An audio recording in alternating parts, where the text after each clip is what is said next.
भैया राम फ्रॉम चिरमिरी। हाँ भैया। आप प्रार्थना करो। प्रेमी पिता परमेश्वर, हमारे मुक्तिदाता उद्धारकर्ता यीशु मसीह के नाम से आपके पास आते हैं और हृदय से धन्यवाद करते हैं। आज का दिन, आज का समय दिया प्रभु कि आज हम लोग मीटिंग के माध्यम से इस सहभागिता को प्राप्त कर सके। धन्यवाद करते हैं अद्भुत भेद भरा बातों को आप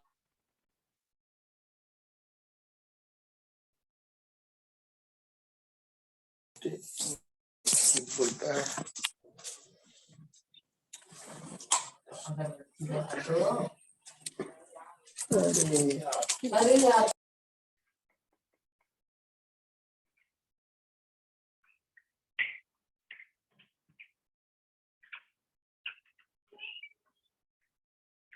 ये भैया राम भाई आउट ऑफ रेंज हो गए हैं और इसलिए आज के आरंभ की प्रार्थना फिर से मैं करता हूँ।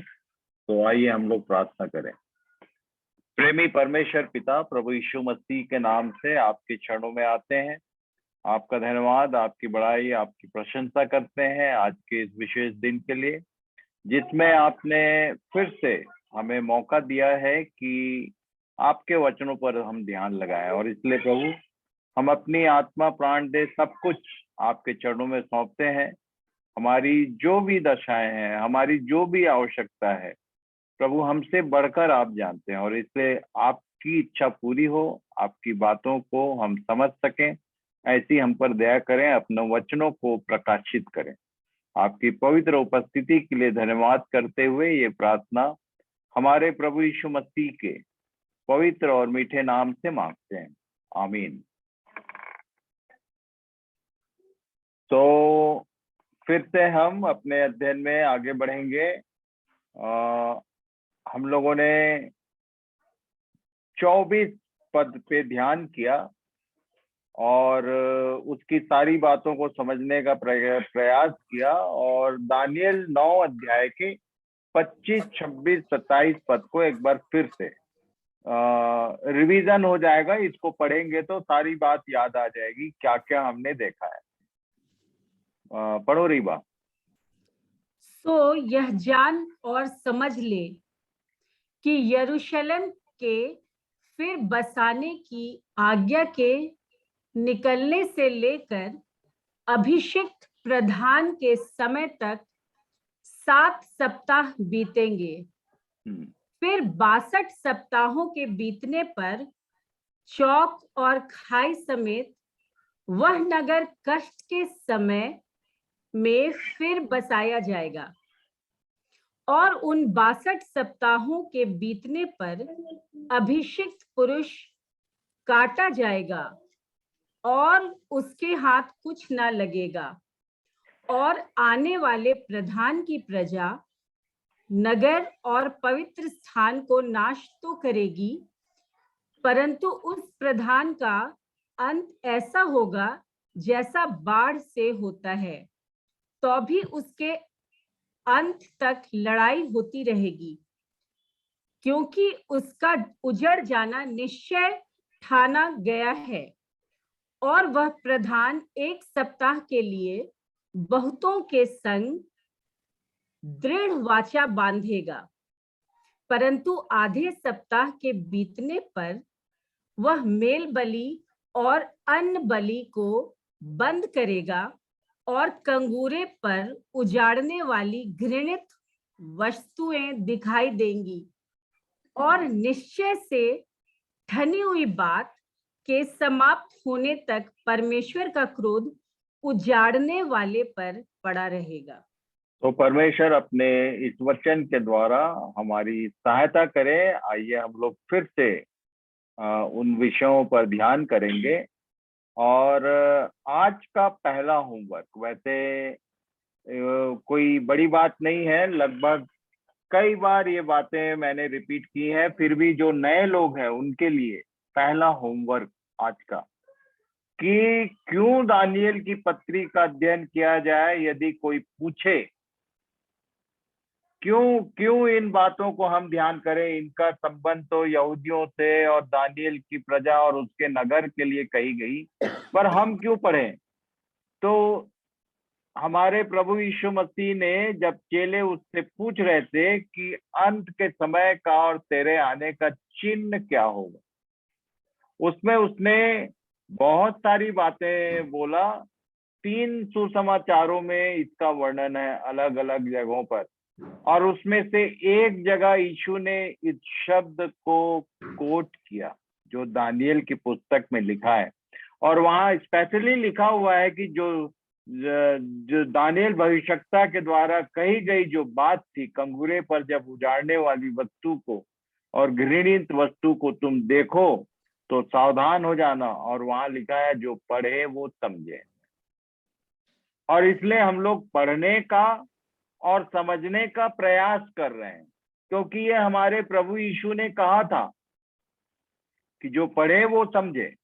दानियल के इनमें से ये 25 से 27 पद के बीच में एक लाइन है जिसको यीशु ने स्वयं अपने मुंह से कोट किया और कहा कि जो पढ़े वो समझे। इसलिए इस विषय को हम लोग ध्यान कर रहे हैं। तो यहाँ तक हम लोगों ने कुछ कुछ ध्यान किया, कुछ बातें बाकी हैं, आगे देखेंगे। Deepa, read it. While there was no time space between the first and second periods of the 70 wait. ये फर्स्ट एंड सेकेंड पीरियड क्या हुआ भाई 70 सप्ताह में? देखो जरा, किसी को ध्यान आता है क्या? फर्स्ट एंड सेकेंड पीरियड के बीच में कोई टाइम स्पेस नहीं है, गैप नहीं है। 69th वीक, हाँ यस बोलो। 69th वीक और 70th के बीच का पीरियड है ये।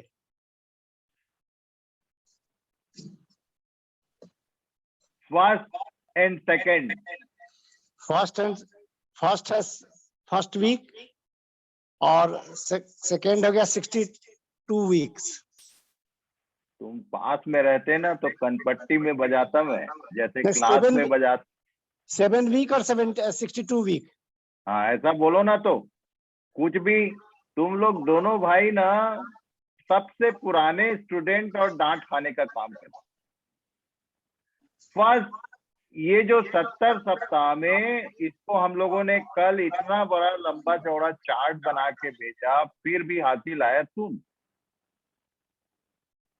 7 सप्ताह और 62 सप्ताह के बीच में कोई टाइम गैप नहीं है इस 70 सप्ताह के बीच में, परंतु there is a time space between second and third. अब बता, सेकेंड एंड थर्ड क्या हुआ? तो 62 सप्ताह और आखिरी का जो एक सप्ताह है, इसके बीच में टाइम गैप है 69th एंड 70th वीक के बीच। 2000 साल का गैप है दोनों के बीच में। हाँ अभी बुद्धि खुल गया, जब डांट पड़ता है तब बुद्धि खुलता है। तुम लोग नहीं पता था मुझे, ये तो जानते थे। तो बाकी सब लोग ध्यान कर लो कि वो जो 70 सप्ताह है, इसको एकदम याद रहना चाहिए कि 70 सप्ताह जो है 3 भाग में डिवाइडेड है, और 3 भाग के बीच में मैंने जो नक्शा बना के भेजा उसमें एक विशेष जगह है। कौन सी? कलीसिया के विषय में, जिसको दानियल ने नहीं देखा। ये तीनों को देखा। 7 सप्ताह में क्या होगा लिख दिया, 62 सप्ताह में क्या होगा वो भी लिख दिया, और आखिरी सप्ताह में क्या होने वाला है वो भी लिख दिया। पर बीच में एक समय का गैप है। आगे पढ़ो भाई Deepa. And it was hidden to Daniel, but the church जो टाइम स्पेस है ये छुपा हुआ, दानियल को नहीं समझ में आया, वो नहीं लिखा। तो ये दानियल के लिए छुपा हुआ था, but the church should not fail to watch it. Church को मालूम होना चाहिए उसका अपना समय है। ये कितने चर्च के लोगों को ये मालूम है कि हम इनमें से कौन से पीरियड में हैं? पहले वाले में कि सेकंड वाले में कि थर्ड वाले में? अब बोलो जरा कृति, कौन से समय में हो तुम? सेकेंड और थर्ड के बीच में।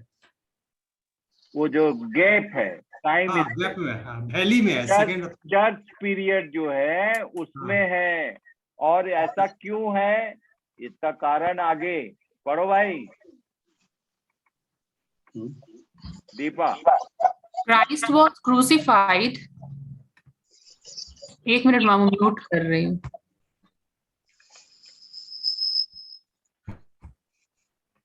Christ was crucified at the end अरे of the तुम कौन सा 69th खोलिए, week. इसमें टावर नहीं है तुम्हारा। अच्छा Shiva, Rewa read it, Rewa. Christ was crucified at the end of the 69th week, but all events of verse 24 to 27 could not be fulfilled until the rapture of the Christ. इसमें से Church 24 से 27 पद के बीच में जितने इवेंट है उसमें से कुछ कुछ पूरा हुआ और कुछ कुछ बाकी है। Christ was crucified at the end of 69th।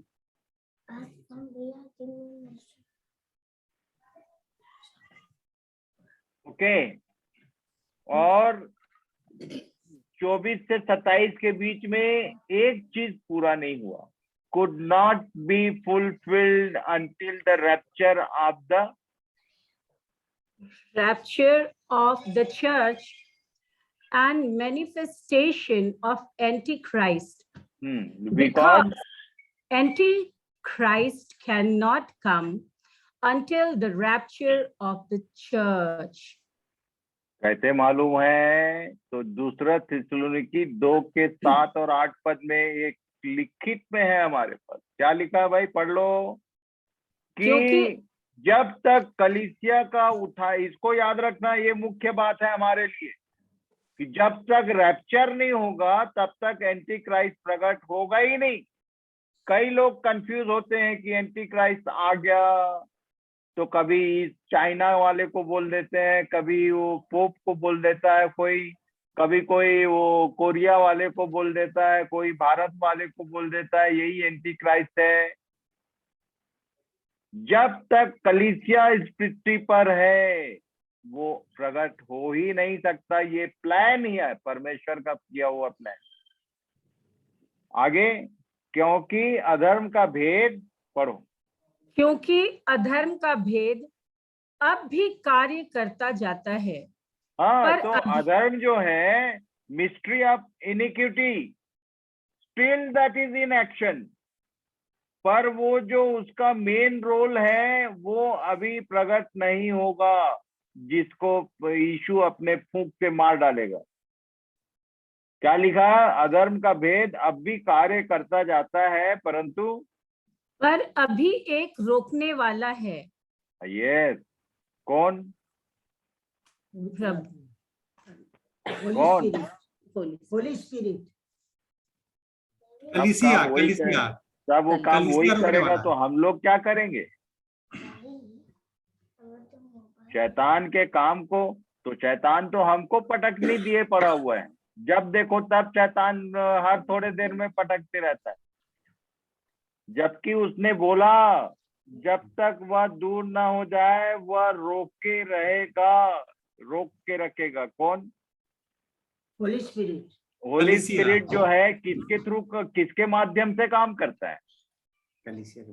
कलीसिया के माध्यम से, आप और मेरे माध्यम से। पवित्र आत्मा करेगा करके चुप मत बैठ जाना, इसको समझो कि हम ही हैं। वो अंतिम युद्ध में कौन होगा? 17 अध्याय का 14 और 15 पद पढ़ो भाई निकाल के, Smita, if you are there. प्रकाशित वाक्य 17 अध्याय उसका 14 और 15 पद पढ़ो जरा।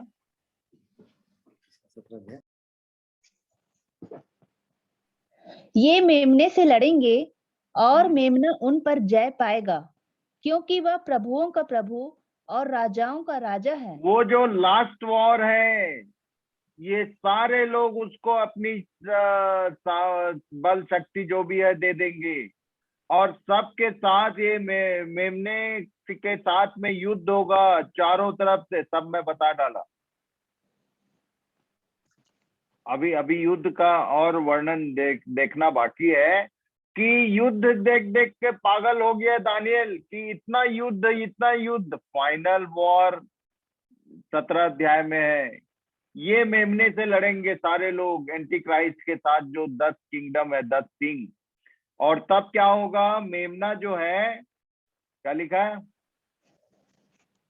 ये मेमने से लड़ेंगे और मेमना उन पर जय पाएगा, यस, क्योंकि वह प्रभुओं का प्रभु और राजाओं का राजा है।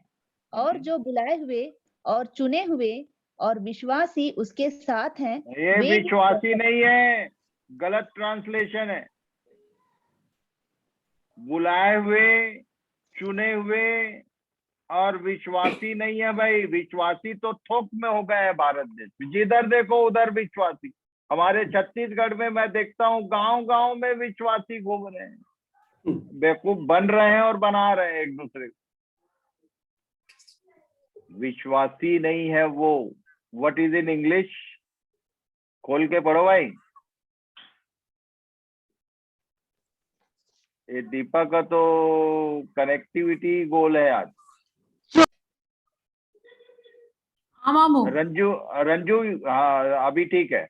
कितना पढ़ना है? प्रकाशित वाक्य 17 chapter 17 and verse 14 and 15। These shall revelation, हाँ रेवलेशन। किस चैप्टर का मामा? मैं पढ़ूं? हाँ पढ़ो। These shall make war the Lamb, and the Lamb shall overcome them, for he is Lord of lords and King of kings, and they that are with him are called chosen and faithful. इतना एकदम दुरंतों में बैठ गए क्या? अभी से आराम से पढ़, धीरे धीरे। जी, these shall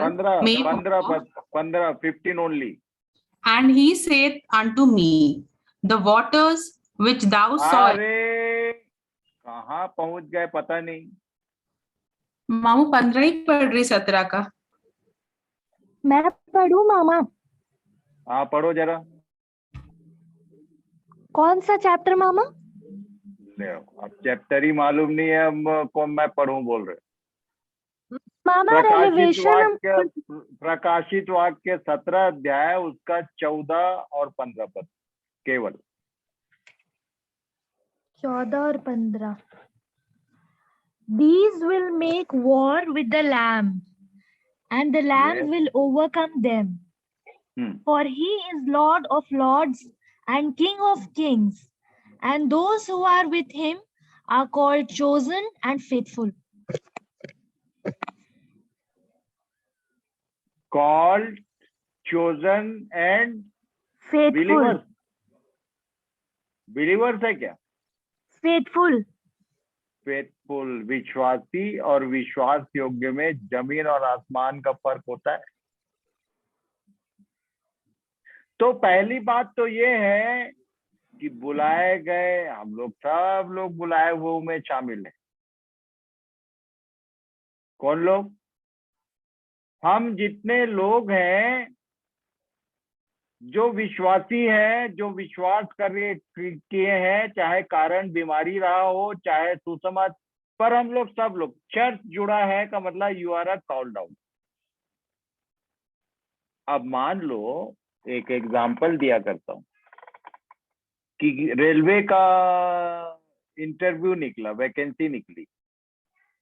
अब उसमें किसी को इंटरव्यू कॉल आ गया। अब मान लो ये दीपा ही अभी कॉलेज पढ़ रही है, इधर फाइटिंग उधर फाइटिंग, और वो क्या क्या करते रहती है, वो एग्जाम देते रहती है। इंटरव्यू लेटर आ गया कहीं से, अब वो इंटरव्यू लेटर लेके चर्च में खड़े होके गवाही देगी कि now I am selected in that company. Is it possible? कोई बोलो भाई। अभी इंटरव्यू हुआ नहीं है, केवल लेटर बुलावा आया है। अब वो लेटर लेके, ये परमेश्वर का वचन क्या है मालूम है? एक कॉल लेटर है ओनली। इसको भाई कोई भी विद्यार्थी जो है उसको यदि कोई कंपनी का लेटर मिला तो पहले तो उसको लेटर को ही पढ़ना पड़ेगा कि मांगा क्या क्या है सेलेक्ट होने के लिए। कि आंख बंद करके सेलेक्ट वो जो कॉल लेटर मिला तो बस कंपनी में ज्वाइनिंग हो गया। आधा 90% लोग इसके धोखे में है। ईसाई लोग सब सुन लो मेरी बात, कि बाइबल हाथ में आ गया, परमेश्वर का वचन हाथ में आ गया तो अपने आप को चुने हुओं में शामिल कर लिए। तुम जाओगे ही नहीं वहां। एक चैप्टर है पूरा। चलो आज मुझे प्रभु कह रहा है कि बेटा याद दिला दे इनको। मत्ती 22 अध्याय का 1 पद से पढ़ो जरा, क्या क्या लिखा है। ये वहां जाने के लिए बुलाए हुए लोगों और चुने हुए लोगों में फर्क क्या है, इसको पढ़ लो आज एक बार, फिर से ध्यान कर लो, समझ लो। पढ़ो भाई 1 पद से निकाल के। इस पर यीशु फिर उनसे दृष्टांतों में कहने लगा, स्वर्ग का राज्य उस राजा के समान है जिसने अपने, ध्यान से सुनना, स्वर्ग का राज्य, ये जो कलीसिया है, मैं बार बार कितने बार बता डाला कि ये स्वर्ग के राज्य का डेमोस्ट्रेशन है, डेमो है। अब ये उस राजा के समान है स्वर्ग का राज्य। आगे, जिसने अपने पुत्र का ब्याह किया और उसने अपने दासों को भेजा कि न्योताहारियों को ब्याह के भोज में बुलाएं, परंतु उन्होंने आना ना चाहा। फिर उसने अपने दासों को यह कहकर भेजा। ये कौन लोग हैं भाई? न्योताहारी कौन? जिसको वैकेंसी मिली, जिसको बुलाया गया। पुराने नियम के सारे बुलाए हुए लोग अयोग्य गिने गए। ध्यान से पढ़ना बाइबल, कि पुराने नियम के ये लोग थे, इन लोग को, इनके पास टाइम नहीं था। आगे पढ़ो। फिर उसने और दासों को यह कहकर भेजा कि न्योताहारियों से कहो, देखो मैं भोज तैयार कर चुका हूँ, वो खड़ी हो रही उसके ऊपर, और मेरे बैल उसको कुछ चाहिए ऊपर से, पशु मारे गए हैं और सब कुछ तैयार है, ब्याह के भोज में आओ। परंतु वे बेपरवाही करके चल दिए, कोई अपने खेत को, कोई अपने व्यापार को। औरों ने जो बच रहे थे उसके दासों को पकड़कर उनका अनादर किया और मार डाला। राजा ने क्रोध किया और अपनी सेना भेजकर उन हत्यारों को नाश किया और उनके नगर को फूंक दिया। कैसे नाश हुए, उस नगर को फूंकवा दिया, ये सब देख डाले हम लोग। उन्हीं की कहानी है ये, यीशु बता रहा है। फिर क्या हुआ आगे? तब उसने अपने दासों से कहा, ब्याह का भोज तो तैयार है, परंतु न्योताहारी योग्य नहीं ठहरे, इसलिए। ब्याह का भोज, ब्याह में क्या कटता है जी? वो मेमना काटा जा चुका है नए नियम के लोगों के लिए।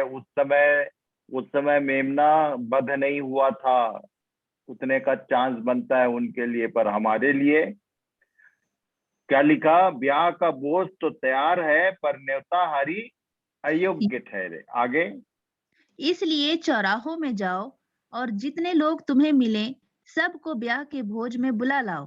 अब it was, now it is open for all, no special calling, सबके लिए ओपन है दरवाजा। कलीसिया में यूनानी भी है, शराबी भी है, और हर प्रकार के लोग। उनको बोला जो मिलता है ले आओ। तब क्या हुआ जरा पढ़ो जरा।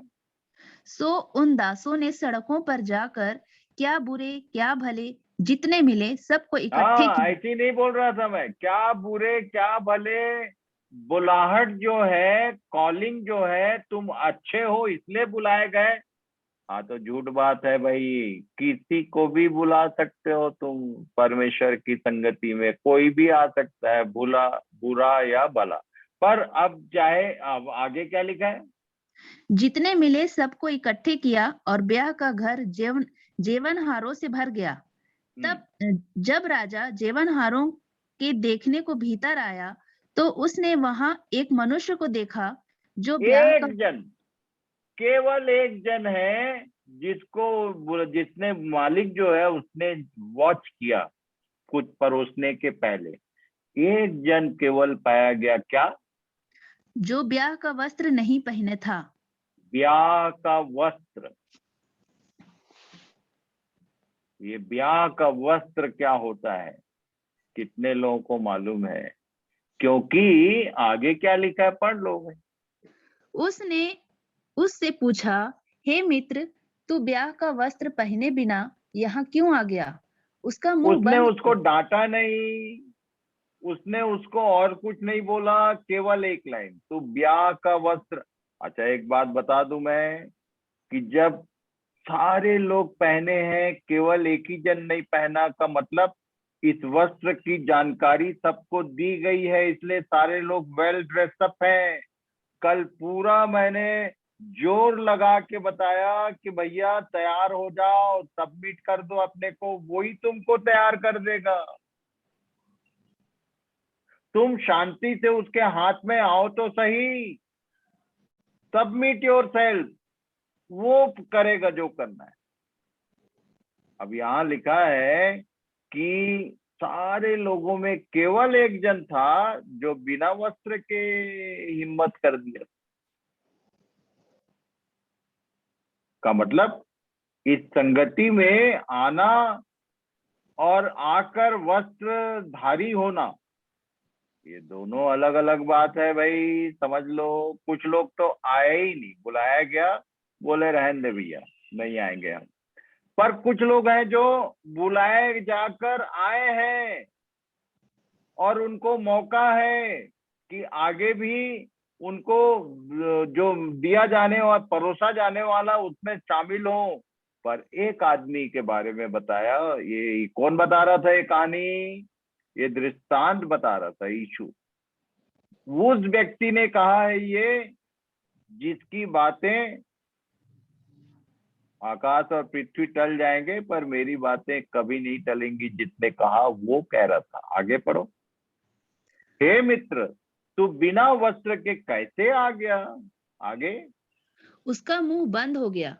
तब राजा ने उसका मुंह क्यों बंद हो गया? हम में से बहुतों का मुंह उस दिन बंद होने वाला है। क्यों मालूम है? क्योंकि इसके पास जवाब नहीं था, क्योंकि इसको भी बताया गया है। पर हमारे यहाँ, हमारे उत्तर भारत के लैंग्वेज में चलेगा तो कुछ नहीं चलेगा भैया, वहां कुछ भी चालूपंथी नहीं होगा। वहां जो जितना जो बोला है, ये लेटर जो इंटरव्यू जो कॉल आता है उसमें जो जो डिमांड है वो पूरा नहीं होगा तो दरवाजे से ही बाहर। इधर भी वही लिखा है, आगे पढ़ो भाई।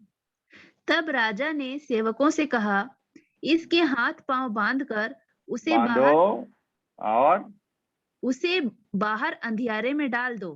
हाँ, वहां रोना और दांत पीसना होगा, ये क्योंकि रोना और दांत पीसना, ये रोना और दांत पीसना। वहां अंधेरे में ये रोएगा तो देखेगा कौन, और दांत पीसेगा तो देखेगा कौन? कुछ नहीं, उसको अपने ऊपर आएगा रोना। Extreme of sorrow, an extreme of क्रोध, एंगर, किसके लिए? अपने आप पर। कि मैंने इतने बार सुना, इतने बार सुना, आखिरी दम तक कोई था जिसको प्रभु भेज के हमको समझा रहा था। कई लोग तो 30-30 साल 32 साल हो गया सुन रहे हैं, पर फिर भी इन बातों को उनको हल्का जान पड़ता है। तू तराजू में हल्का पाया गया बोल दिया एक जन को इसी दानियल की पुस्तक में। तुम भी कहीं हल्के ना पाए जाओ, उसकी बातों को गंभीरता से नहीं लोगे तो मारे जाओगे, दांत पीसना और रोना पड़ जाएगा। क्यों? आगे क्या लिखा भाई? क्योंकि बुलाए हुए तो बहुत परंतु चुने हुए थोड़े हैं। ये नियम बाइबल का है जो दुनिया वाले फॉलो कर, दुनिया के लोग बाइबल के नियम को फॉलो करते हैं ईसाइयों को छोड़ के। कैसे? 500 सीट रहेगा तो 500 आदमी का कॉल होता है। परमेश्वर ने भी सारे जगत के लोगों को अवसर दिया हुआ है, आ जाओ, पर आके कपड़ा नहीं पहना तो चुने हुओं में शामिल नहीं होगे। उसने बोला बुलाए हुए तो बहुत है पर चुने हुए थोड़े हैं। और उस आर्मी में लास्ट वार में नो माइकल एंड टीम, उसके मत्ती के साथ, मेमने के साथ कौन लोग हैं? जो बुलाए गए, बुलाए जाकर जो चुने गए। और चुने जाने के बाद काम खत्म नहीं होता। विश्वास योग्यता, जिस काम के लिए तुम बुलाए गए हो उसमें आर यू फेथफुल? कई लोगों से मैं पूछता हूँ प्रभु ने आज क्या बोला, तो कोई आंसर नहीं आता। बाइबल पढ़ रहे हो तुम, प्रभु ने कुछ बोला क्या? किससे बात करता है वो? मान लो कि किसी ने किसी से एक बात कहा कि भाई ये संदेश पहुंचा देना। अब दूसरे दिन पूछा तो संदेश पहुंचा नहीं। पूछा गया कि भाई क्यों नहीं पहुंचा, तो बोले भाई ने बोला कि भूल गया भैया। चलो ठीक है, कल पहुंचा देना। दूसरे दिन फिर भूल गया। तो मैं सोचता हूँ तीसरी बार तो पूछेगा ही नहीं, पर यीशु जो है तीसरी बार भी पूछ रहा था। 23 साल से परमेश्वर बात कर रहा था, ये लोगों ने सुना नहीं, जो बोला वो किया नहीं। परमेश्वर ने इस बुलाहट में नए नियम के बुलाए हुए लोगों को यीशु ने एक लाइन में बोल दिया, जब पवित्र आत्मा तुम पर आएगा तो तुम मेरे गवाह ठहरोगे। Are you really a witness? कहाँ दे रहे हो?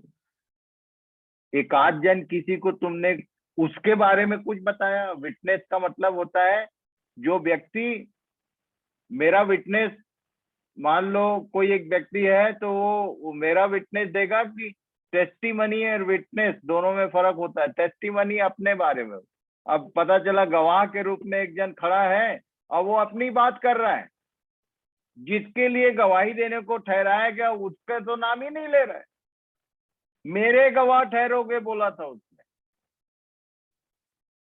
इसमें भी आप समझ रहे हो मैं जो बोलना चाह रहा हूँ, जो प्रभु आपसे बोलना चाह रहे हैं। आज तक कितने लोगों के लिए तुमने गवाह बनने का प्रयास किया? गवाही का गवाही क्यों नहीं दे सकते? क्योंकि हमारा जीवन और बाकी के जीवन में तो कोई फर्क ही नहीं है। नो नई सृष्टि है। आराधना के जगह पे हम लोग बड़े भक्त नजर आते हैं, और जैसे ही दुनिया में अपने कार्य क्षेत्र में गए तो जैसा सब करते हैं वैसे हम भी करते हैं। काहे का गवाही, काहे का विटनेस? वो एक लाइन पढ़ लो भाई, पहला पत्र फिलिपियों की पत्री 1 अध्याय 27 पद पढ़ो स्मिता। केवल इतना करो कि तुम्हारा केवल इतना करो। तुम यदि जुबान नहीं भी खुलती, नो प्रॉब्लम। तुम किसी को नहीं बता सकते, तुमको प्रार्थना करना नहीं आता, वैसे सब झूठ बात है। तुम्हारा परमेश्वर से कोई मेल, कभी मुलाकात हुई ही नहीं है, वो ये सब बोलते हैं।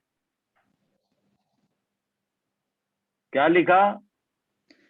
केवल इतना करो कि तुम्हारा चाल चलन मसीह के सुसमाचार के योग्य हो, कि चाल चलन योग्य नहीं होगा तो तुम गवाह कहाँ से ठहरोगे? तुम तो अन्य जातियों में तुम्हारे कारण उसके नाम की निंदा होती है, लिख दिया। क्यों? हमारा चाल चलन वैसा। तीतुस 1 अध्याय उसका 16 पद पढ़ो जरा।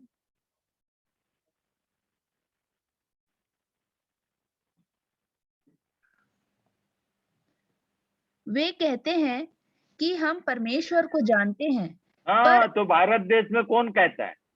बाकी लोग तो बेचारे तमसोमा ज्योतिर्गमय बोल रहे हैं कि हमको नहीं मालूम भाई, हमको अंधेरे से ज्योति मिले, चलो हमको कुछ नहीं बात।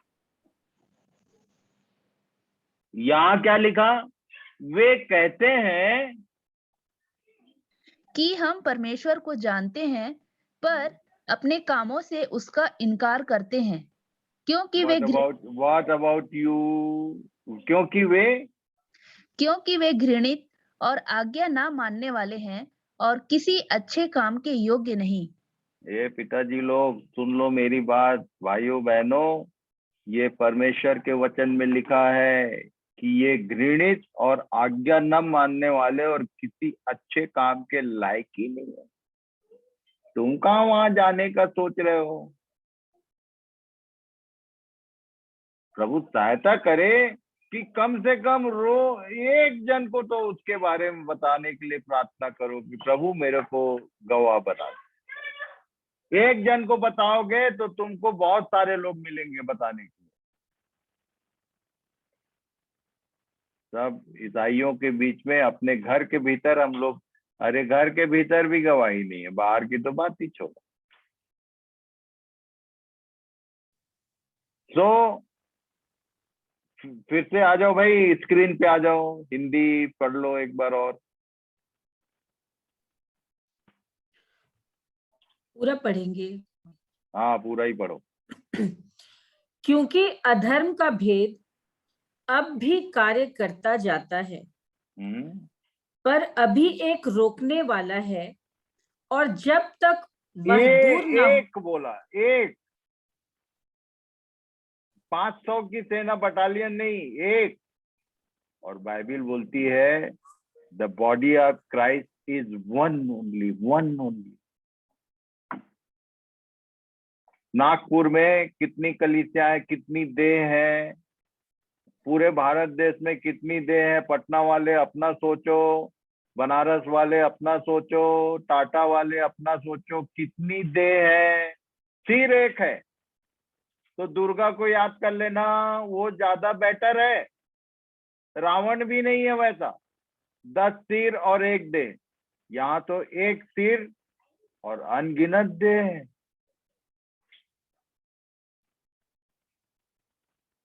एक है जो उसको रोके रहेगा। और आगे, और जब तक वह दूर ना हो जाए वह रोके रहेगा, तब वह अधर्मी प्रकट होगा जिसे प्रभु यीशु अपने मुंह की फूंक से मार डालेगा और अपने आगमन के तेज से भस्म करेगा। वो तब तक प्रकट नहीं होगा। ये था हमारा विषय।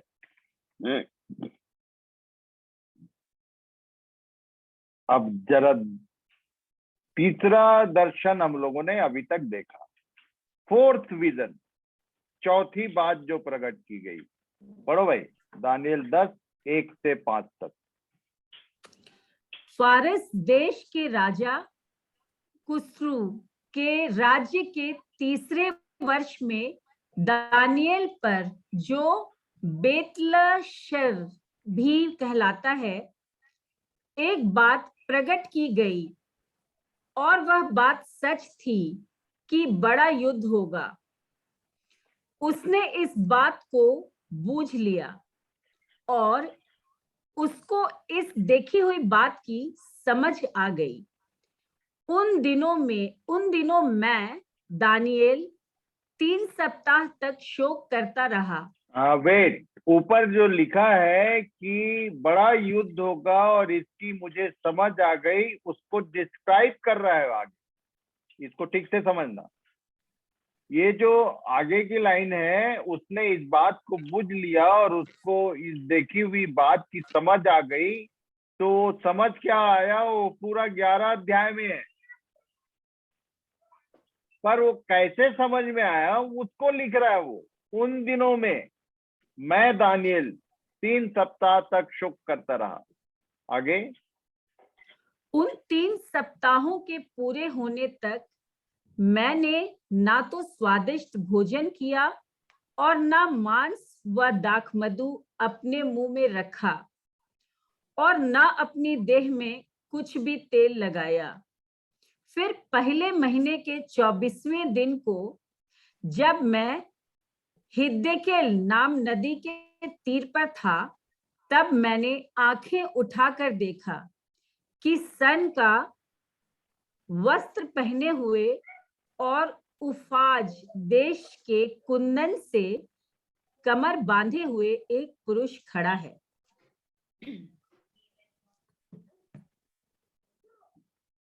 आगे पढ़ो। वो जो खड़ा था वो पढ़ लेना आप लोग, मैं 11 से आगे पढ़वा रहा हूँ, बीच में क्या क्या देखा उसने। वो जो आया था उसने क्या कहा, मुख्य बात यह है हमारे समझने के लिए।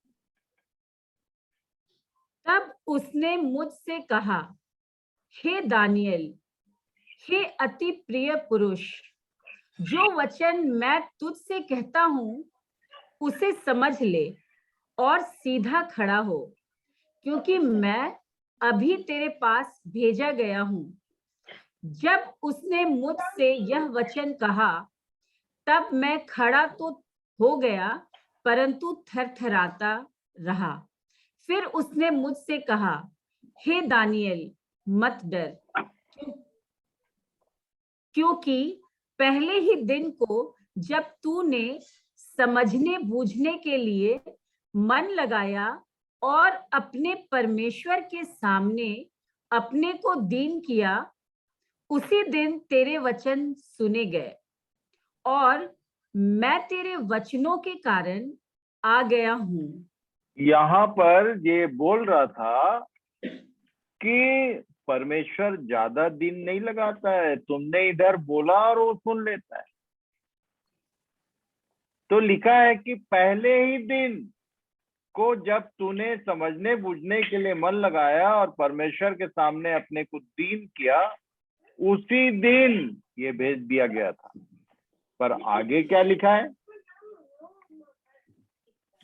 फारस के राज्य का प्रधान 21 दिन तक मेरा सामना किए रहा, परंतु मिकाएल जो मुख्य प्रधानों में से है, वह मेरी सहायता के लिए आया। इसलिए मैं फारस के राजाओं के पास रहा और अब मैं तुझे समझाने आया हूं कि अंत के दिनों में तेरे लोगों की क्या दशा होगी, क्योंकि जो दर्शन तूने देखा है वह कुछ दिनों के बाद पूरा होगा।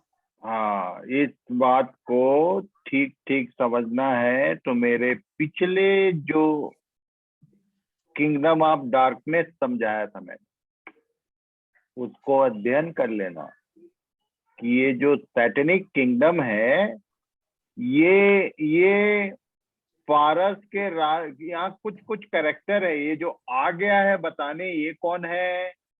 जो प्रार्थना सुन के भेजा गया है वो जिब्राइल है। और ये जो फारस के राज्य का प्रधान है, ये वो शासक है जिसको मनुष्य नहीं हटा सकता, इसलिए मिकाएल को आना पड़ा है। फारस के राज्य का प्रधान, मैंने बताया था कि सैटेनिक किंगडम कितने भागों में डिवाइडेड है। ओके, तो इन बातों को ध्यान रखना कि कितने दिन तक लिखा है?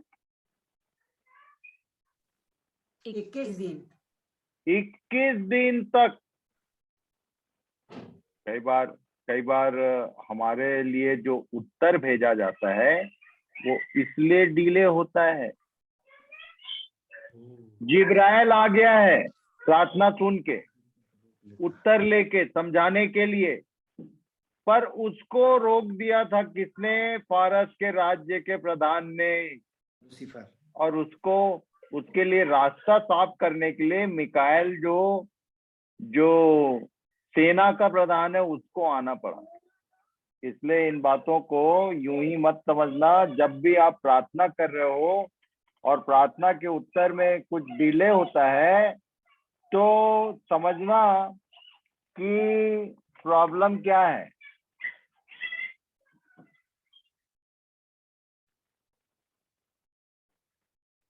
पढ़ो भाई। Chapter 10, 13 to 12, 1. Record of wars. Began with the war ये between पूरा जो है 10 के 13 पद से लेके 12 के 1 पद तक, ये केवल युद्ध का रिकॉर्ड है। कैसे, कितने, तो ये रहेगा होमवर्क आपके लिए कि आप 11 अध्याय 13 पद से लेके 12 के 1 पद तक को पढ़ना। ये कितने युद्ध का वर्णन है, उसमें मैं क्लू दे रहा हूं आपको, पर आप नोट डाउन करना कितने बार किसने किससे युद्ध किया। बिगेन विथ वॉर बिटवीन, पढ़ो भाई, Prince of the Persian kingdom and Michael, and will end with the war between the ये Antichrist जो and अभी हम लोग पढ़े कि मिकाएल आया तब है, इधर नीचे आया। ये जो पढ़ रहे थे हम लोग कि मिकाएल को आना पड़ा, ये लिख रहा है दानियल, जो जिब्राइल बोल रहा था कि मुझको रोक दिया था किसने, Prince of the Persian kingdom, जो पर्शियन फारस के राज्य के ऊपर जो सैटेनिक चीफ है आर्च, उसने मुझे रोक दिया था और तब मिकाएल को आना पड़ा। तो पहला युद्ध ये था इस लिस्ट में।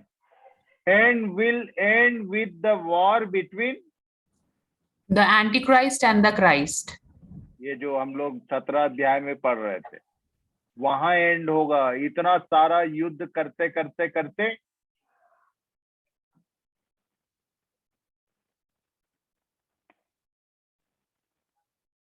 दानियल ने जो कुछ देखा उसका होश गुम हो गया था। जकरिया 14 के 12 पद में पढ़ो जरा, ये इंग्लिश में क्या है भाई Deepa? Daniel saw even chemical war. हम लोग सुनते हैं कि केमिकल वॉर, युद्ध में केमिकल यूज होने वाला है। अभी कितने प्रकार के विपन होते हैं, जरा ध्यान तो करो।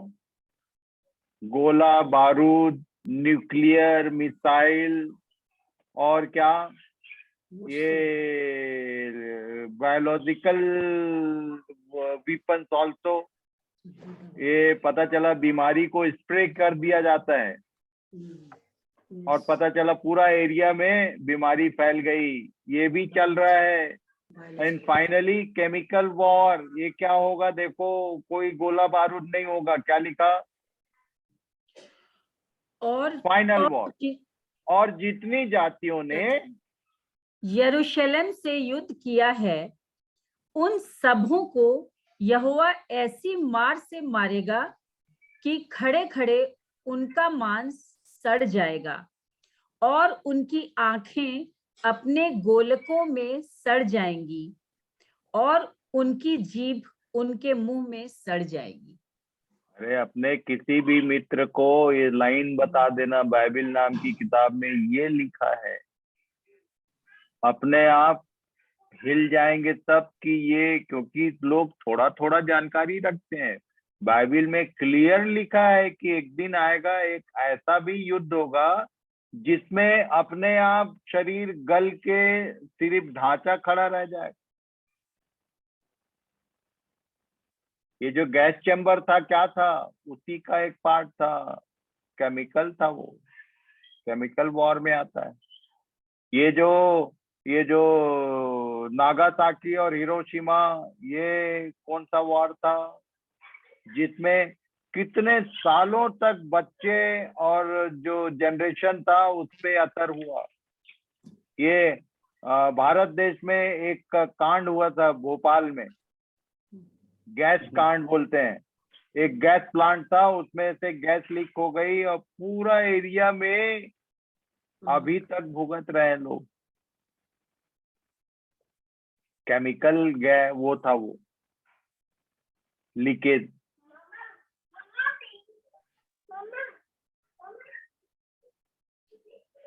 प्रभु सहायता करे, इन बातों को ठीक ठीक समझो। बाइबल में कोई एक बुक ऑफ कॉमिक नहीं है या मनगढ़ंत किसी ने लिख दिया। ये सब होने का अभी देखते जाओ।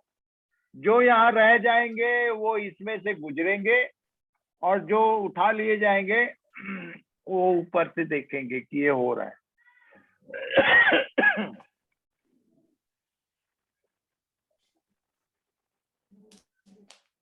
आगे पढ़ो भाई।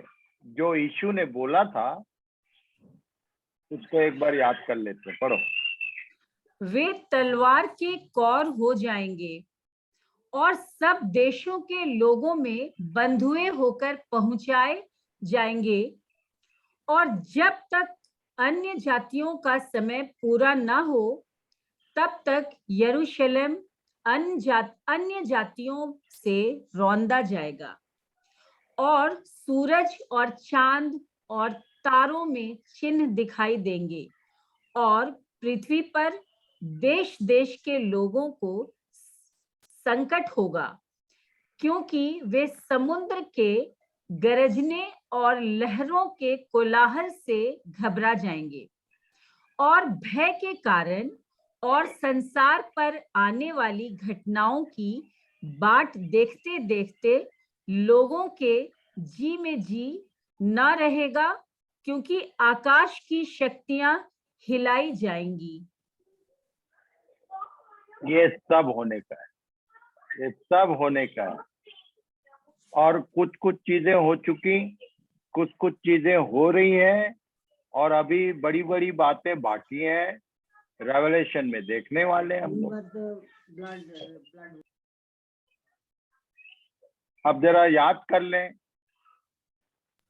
कितने बॉन्डेज हो गए और क्यों, कारण क्या था। पढ़ो जरा। कॉज ऑफ इजिप्शियन बॉन्डेज, जो पहली बंधुआई थी वो पैराबल थी, वो वाचा का एक भाग था, और बड़े ड्रामेटिक ढंग से ये लोग पहुंचे थे, और बड़े ड्रामेटिक ढंग से परमेश्वर ने उनको निकाला। ये पूरी बात जो है वो एक लाइन में पौलुस ने कह दिया कि ये हम लोगों के लिए दृष्टांत की रीति पर लिखी गई। कहाँ से शुरू होता है वो? उत्पत्ति 15 का 13-14 पढ़ो भाई। तब यहोवा ने अब्राम से कहा, यह निश्चय जान कि तेरे वंश पराए देश में परदेशी होकर रहेंगे, और उसके देश के लोगों के दास हो जाएंगे, और वे उनको 400 वर्ष दुख देंगे। फिर जिस देश के वे दास होंगे उसको मैं दंड दूंगा, और उसके पश्चात वे बड़ा धन वहां से लेकर निकल आएंगे। ये था पहली बंधुआई, फर्स्ट एग्जाइल बॉन्डेज। दूसरा क्या था? Cause of Assyrian bondage. दूसरा राजा 17 अध्याय 16 और 18 पद पढ़ो, 16 से 18। उन्होंने अपने परमेश्वर यहोवा की सब आज्ञाओं को त्याग दिया, और 2 बछड़ों की मूर्तें ढाल कर बनाई, और अशेरा भी बनाई, और आकाश के सारे गणों को दंडवत की, और बाल की उपासना की।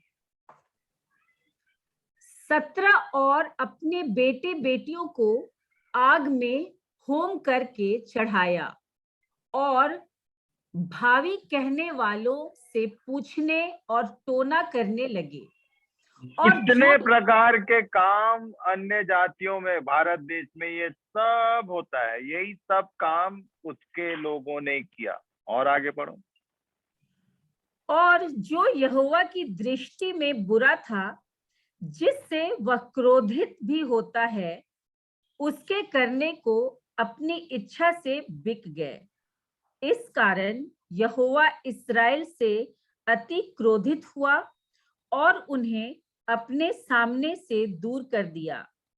यहूदा के गोत्र को छोड़ और कोई बचा ना रहा। यहूदा बच गया था। अब यहूदा और इजराइल में क्या फर्क है, ये सब मैं बता चुका हूं। यहूदा के गोत्र, यहूदा बोलने से 2 गोत्र थे और इजराइल बोलने से 10 गोत्र। और ये असीरिया, इसको पूरा पढ़ लेना तो मिलेगा, मैं छोड़ रहा हूं, पढ़ना जरूर कि इनको कौन बांध के ले गया। अब उसके बाद यहूदा का क्या हुआ? कॉज ऑफ बेबीलोनियन बॉन्डेज, यहूदियों का क्या लिखा? इसलिए सेनाओं का यहोवा यूं कहता है कि तुमने जो मेरे वचन नहीं माने, इसलिए सुनो, मैं उत्तर में रहने वाले सब कुलों को बुलाऊंगा और अपने दास बाबुल के राजा नबूकदनेस्सर को बुलवा भेजूंगा और उन सबों को इस देश और इसके निवासियों के विरुद्ध और इसके आसपास की सब जातियों के विरुद्ध भी ले आऊंगा। और इन सब देशों का मैं सत्यानाश करके उन्हें ऐसा उजाड़ दूंगा कि लोग इन्हें देखकर ताली बजाएंगे, वरन ये सदा उजड़े ही रहेंगे। यहोवा की यही वाणी है। सो ये था कॉज ऑफ बेबीलोनियन बॉन्डेज। सब बात, बिना कारण कोई काम परमेश्वर नहीं करता, इसको ध्यान करिए। अब आगे क्या लिखा? Scattered in the whole world, ये लोग बाबुल से वापस गए। उसके बाद फिर देखो क्या लिखा है। और तू हाँ पढ़ो। और तू जो अपने परमेश्वर यहोवा की न मानेगा, इस कारण आकाश के तारों के समान अनगिनत होने की संति तुझ में से थोड़े ही मनुष्य रह जाएंगे।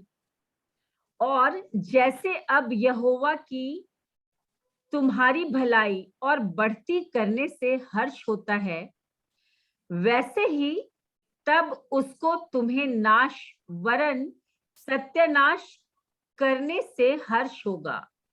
और जिस भूमि के अधिकारी होने को तुम जा रहे हो, उस पर से तुम उखाड़े जाओगे। यहोवा तुझको पृथ्वी के इस छोर से लेकर उस छोर तक के सब देशों के लोगों में तितर बितर करेगा और वहां रहकर तू अपने और अपने पुरखाओं के अनजाने काठ और पत्थर के दूसरे देवताओं की उपासना करेगा। सब चीज का कारण है, लिख के दिया था उसने, पर वो बार बार कह रहा था। दानियल 9 अध्याय जब शुरू किया तो अपनी प्रार्थना में याद कर रहा था कि प्रभु, हमने मूसा के द्वारा जो जो बात बोला था, हमने उन सब को तोड़ दिया। ये लिखा था व्यवस्था में।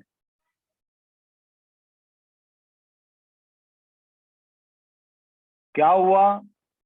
ये पूरे संसार में तितर बितर कर दिए गए। उसका कारण क्या था? 7 कारण है। परमेश्वर ने 400 साल तक तो बात करने ही बंद कर दिया। No profit, no anyone. मलाकी की पुस्तक और मत्ती की पुस्तक दोनों के बीच में 400 इयर्स का गैप है। उसका कारण क्या है? कारण पर्याप्त है, 7 बातें हैं। पढ़ो जरा। पहला, यहोवा यह कहता है, मैंने तुमसे प्रेम किया है, परंतु तुम पूछते हो, तूने किस बात में हमसे प्रेम किया है? ये कारण था पहला। परमेश्वर उनसे प्रेम कर रहा है, बोल रहा है, तो ये लोग पलट के पूछ रहे हैं कि किस बात में प्रेम किया। ईसाई लोग भी वैसे ही करते हैं। बोलते जरूर है, यौन 3:16 याद है, पर कई बार अपने जीवन से बताते हैं कि कुछ लोग हैं जो फेथफुल हैं, सबके सब अनफेथफुल नहीं है, पर फेथफुल लोगों की गिनती कम है हर जगह। फिर दूसरी बात क्या लिखा है? पुत्र पिता का और दास स्वामी का आदर करता है। यदि मैं पिता हूं तो मेरा आदर मानना कहाँ है, और यदि मैं स्वामी हूं तो मेरा भय मानना कहाँ।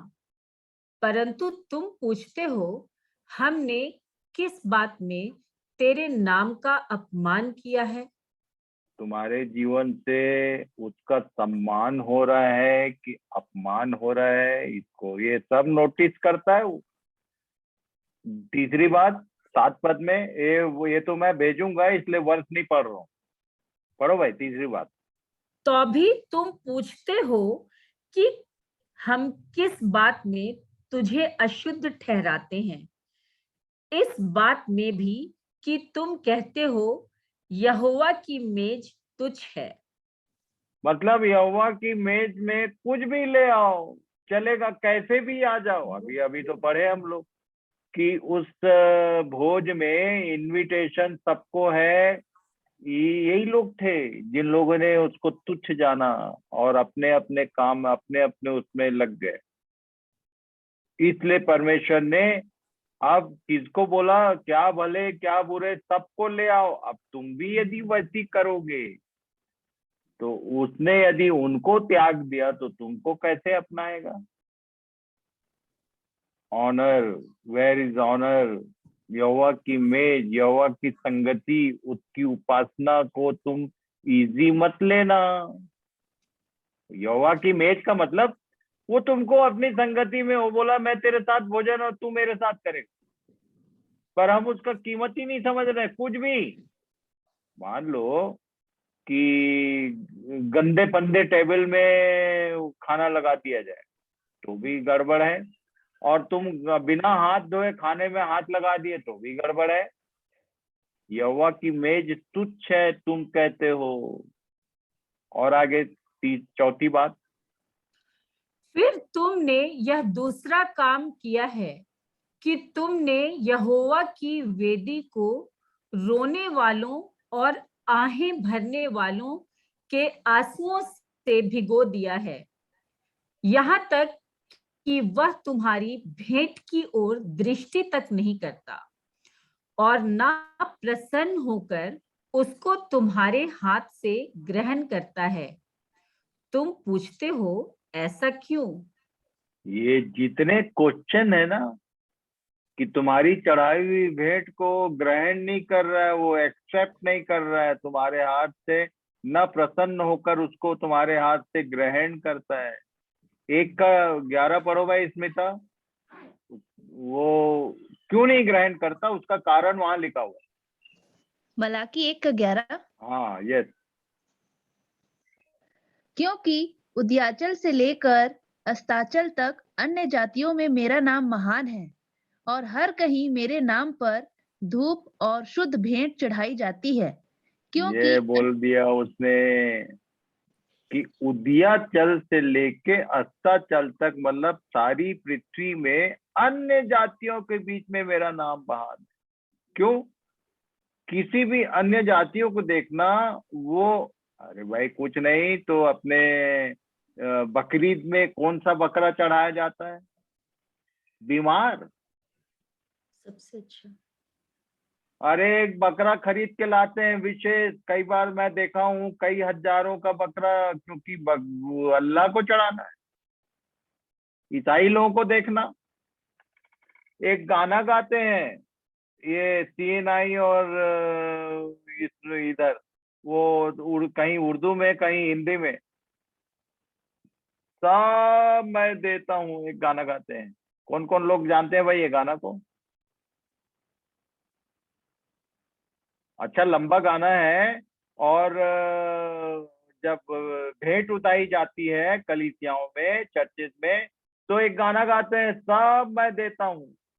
ऑल क्या, आई सरेंडर ऑल, इंग्लिश में भी गाते हैं इसको, तेलुगु, सब भाषा में सुना मैं, क्योंकि सब भाषा वाले लोगों के बीच में प्रभु ने मुझे पहुंचाया। सबके पास ये ट्रांसलेशन है, कोई उर्दू में, कोई हिंदी में, कोई बांग्ला में, कोई। और जब तक चंदे की थैली आती है तो अपने जेब में डाल के कितना, कौन सा सब देता हूं बोल रहा है, ऑल, आई सरेंडर ऑल, और दे क्या रहा है, जो सबसे मैं तो यहां तक देखा, गलती से मान लो 100 का नोट चला गया, जब 100 का नोट चलता था वो काफी उसका वैल्यू था, आजकल तो कोई कीमतें नहीं। 100 का नोट चला गया तो रोक के आओ, उसमें से चिल्लर निकालते देखा मैं, माथा पीट लिया, गलती से 100 रुपए चला गया।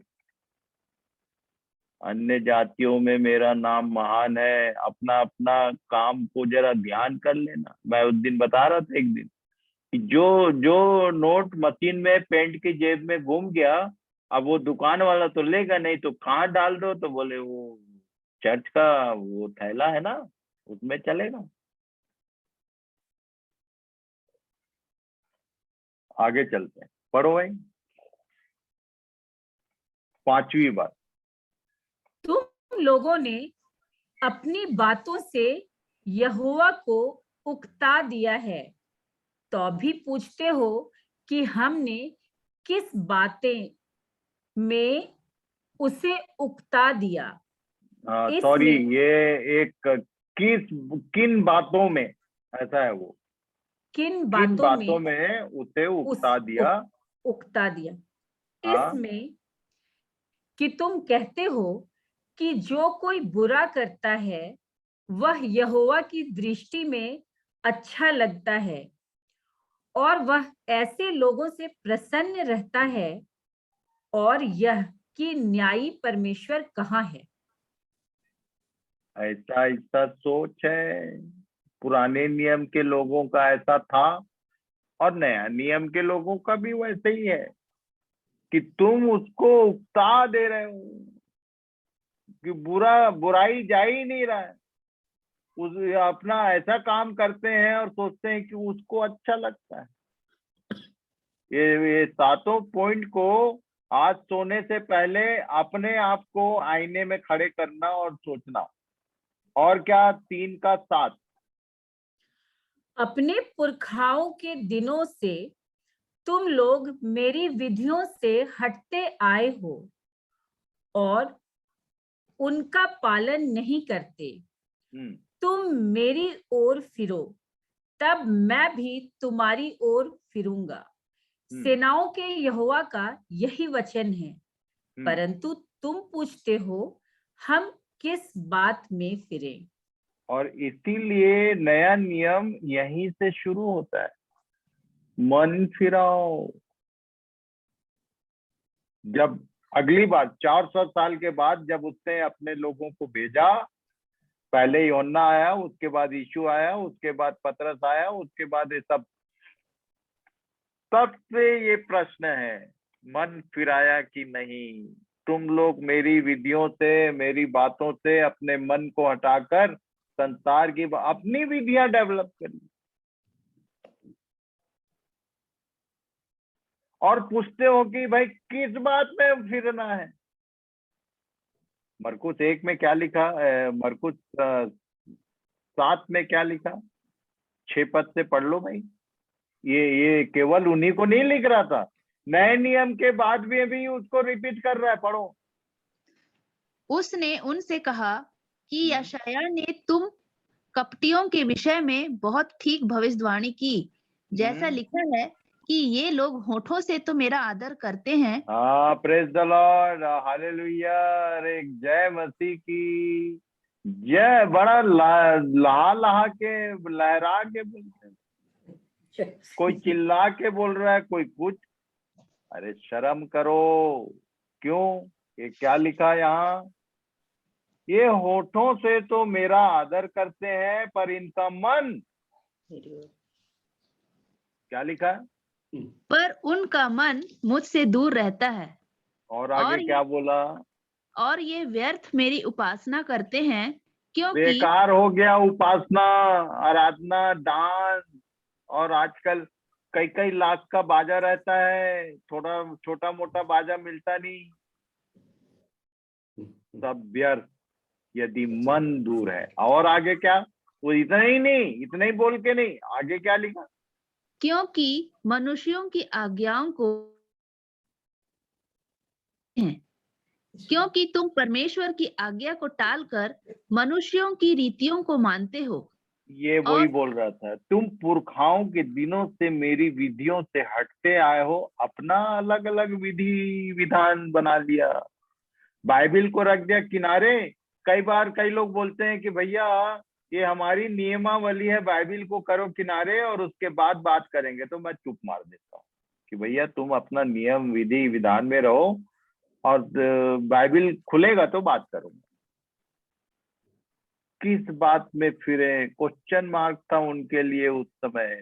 इन्हीं बातों के कारण परमेश्वर ने कहा जाने दो, पूरे दुनिया में गुलाम की नाई ये लोग बेचे गए। 8 पद में क्या है? 7वीं बात, क्या मनुष्य परमेश्वर को धोखा दे सकता है? देखो, तुम मुझको धोखा देते हो और तो भी पूछते हो कि हमने किस बात में तुझे लूटा है? दशवांश और उठाने की भेंटों में। रॉबर्स बोल रहा है, रॉबर्ट नहीं बोला ना मैं, रॉबर्स, रॉबरी, लूटने वाले लोगों में शामिल हो तुम। ज़रा दशवांश कहाँ और उठाने वाली भेंट? ये हम लोग सोचते हैं कि ये पुराने नियम के लिए था। नया नियम क्या है भाई? तो पढ़ लेना, 2 कुरिन्थी 8, 9, 10, उधर लिखा हुआ है।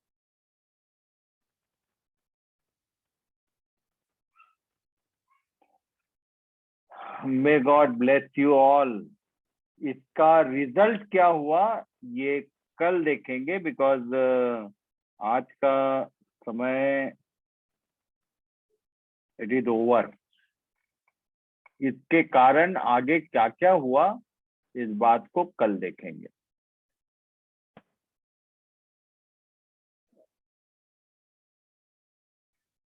ये 7 बातें आज सोने से पहले ये पीडीएफ भेज रहा हूं मैं, एक बार रिपीट कर लेना भाई,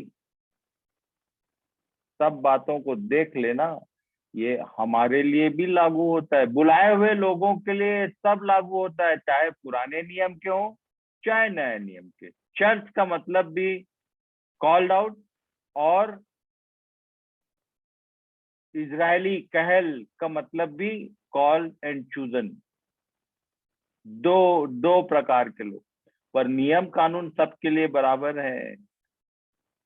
may God bless you, thank you very much, and God bless you all. Shalom. आज के दिन यहीं समाप्त करेंगे। तो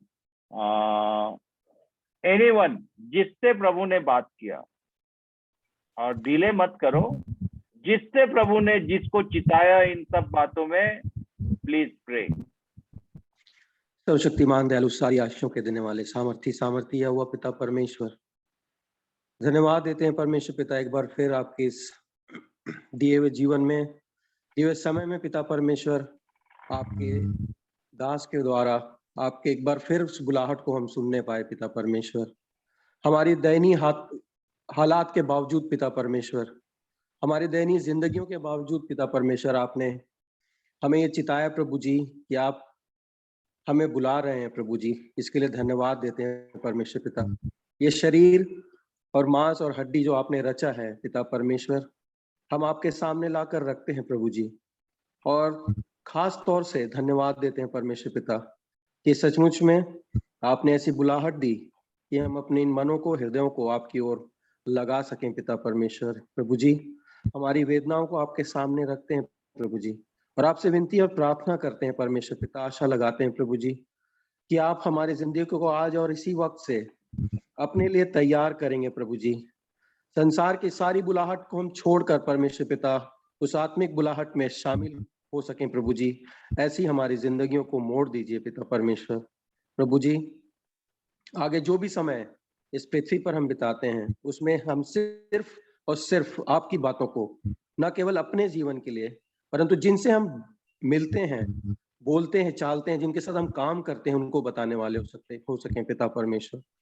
पिता परमेश्वर, उस बुलाहट को इस इतना सबल करिए पिता परमेश्वर कि हमारा मुंह सिर्फ खुले तो आपके वचन उसमें से निकलने पाए, हमारी आंखें खुलें तो वो सिर्फ आपकी बातों को देखने पाए, हमारे कान जो खुले हुए हैं पिता परमेश्वर सिर्फ तेरी बातों को सुनने वाले हो सके परमेश्वर पिता। तो सारे वस्त्रों को जो आप हमें पहनाना चाहते हैं प्रभु जी, आज ही और इसी वक्त से हमारे मन को, हृदय को तैयार करने में हमारी सहायता करें पिता परमेश्वर। मैं धन्यवाद देता हूँ शेखर चाचा के लिए प्रभु जी कि आपने उनको ऐसी तैयारी दी कि हमारे को भी वो तैयार कर सकते हैं पिता परमेश्वर। प्रभु जी, आपको परमेश्वर पिता वो जाया ना होने पाए प्रभु जी। पिता परमेश्वर की शारीरिक दशा के लिए भी आपसे प्रार्थना और विनती करते हैं प्रभु जी। प्रभु यीशु मसीह के नाम से उनकी सहायता करिए, उनकी हड्डी और मांस का रक्षक होइए पिता परमेश्वर, उनकी हड्डियों में बल और सबल दीजिए पिता परमेश्वर कि वो एक बार फिर आपके दिए हुए जीवन में हम सबों के, जिस तरह से हमारे लिए मेहनत कर रहे हैं, आगे भी वो कार्य करते रहें पिता परमेश्वर। जितने आज आने वाले थे नहीं आ सके पिता परमेश्वर, प्रभु जी उनके हृदयों को भी आपके सामने रखते हैं प्रभु जी। होने दीजिए कि उनके जिंदगी में जितनी भी कठिनाइयां हैं वो दूर होकर वो घुटने तेरे सामने आकर झुकने पाए पिता परमेश्वर। जितने लोग आज मीटिंग में थे उनको भी अपने वचन के द्वारा अभिषिक्त कीजिए पिता परमेश्वर कि उनके भी हृदय छिद जाएं और वो सिर्फ और सिर्फ आपकी महिमा के लिए इस्तेमाल होने पाए। आगे के समय को, अपने जिंदगियों को एक बार फिर आपके पवित्र चरणों के सामने लाकर रखते हैं और इस दुआ को प्रभु यीशु मसीह के जिंदगी बदलने वाले नाम से मांग लेते हैं। सुने और ग्रहण करें, आमीन। आमीन। तो गॉड ब्लेस यू ऑल। प्रभु सबको आशीष दे, इन बातों की गहरी समझ प्रदान करे और कल ठीक टाइम से कोशिश करिए कि टाइम से आप जुड़िए। राहुल फ्रॉम बिहार, इसको उत्तम तुम ग्रुप में डालना, he is asking for PDF. Okay उत्तम, ठीक है। Rahul from Bihar, I don't know from which place, पर उसने रिक्वेस्ट किया है कि उसको भी पीडीएफ भेजा जाए, तो ग्रुप में उसको शामिल कर देना।